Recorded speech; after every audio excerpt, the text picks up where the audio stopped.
Dear Vestige family, good morning. అందరూ బాగున్నారు కదా?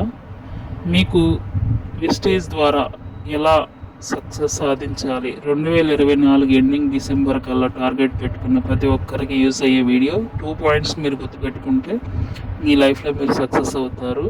ఎవరికైనా డిస్ట్రిబ్యూటర్ ఐడి కావాలి కొత్తగా అనుకుంటే డిస్క్రిప్షన్లో ఉన్న నెంబర్కి కాంటాక్ట్ అవ్వండి. Thank you. సో మనం వెస్టేజ్ ద్వారా సక్సెస్ అవ్వాలి, నలుగురికి మనం ఏంటో నిరూపించుకోవాలని వెస్టేజ్కి రావడం జరిగింది. ప్రతి ఒక్కరు అంతే కదా.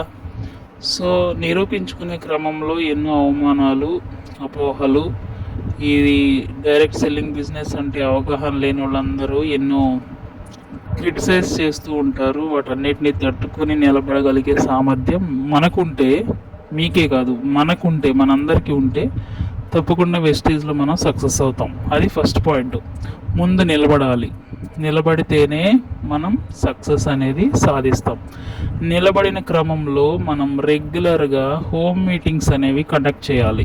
హోమ్ మీటింగ్స్ అనేవి వెస్టేజ్కి ప్రాణం లాంటివి అన్నమాట.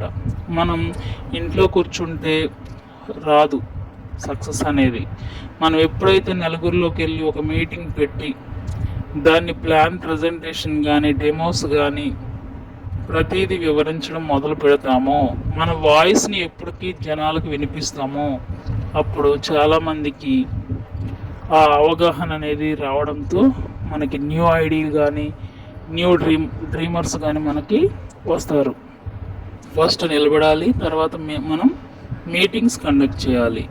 కండక్ట్ చేసి అప్పుడు మనం వెస్టేజ్ ద్వారా సాధించడానికి ప్రయత్నించాలి. ఒకటే చెప్పండి ఫ్రెండ్స్, జస్ట్ షాప్ని చేంజ్ చేస్తే మన లైఫ్ మారుతుంది. మీ ఆరోగ్యాన్ని మంచిగా చేసుకుంటే మీరు ఆదాయాన్ని కూడా సంపాదిస్తారు. ఇలాంటి అవకాశం ఎక్కడా లేదు. వెస్టేజ్ ద్వారా మాత్రమే ఆరోగ్యం, ఆదాయం ఉంది అని గుద్దినట్టు కాన్ఫిడెంట్గా మీరు చెప్పుకుంటూ పోండి. మీ జీవితంలో సక్సెస్ ఎందుకు రాదో నేను చెప్తా మీకు. మీ లైఫ్లో సాధించాలనే తపన, డిజైరు, ఈ రెండు కనుక మీకు ఖచ్చితంగా ఉంటే మీరు తప్పకుండా సాధించి తీరుతారు. మీరు అనేక మందికి ఒక ఇన్స్పిరేషన్ పర్సన్గా మారుతారు. అప్పటి వరకు మనం వెయిట్ చేస్తే కనుక విజయం అనేది మనల్ని వరిస్తుంది. 6 మెంబర్స్ని మనం ఫామ్ చేసి ముందుకెళ్తే ఆటోమేటిక్గా 2 ఇయర్స్లో 1 lakh ఎర్నర్గా తయారవుతాం. అలా మీరందరూ తయారవ్వాలని మనస్ఫూర్తిగా కోరుకుంటూ thank you. All the best.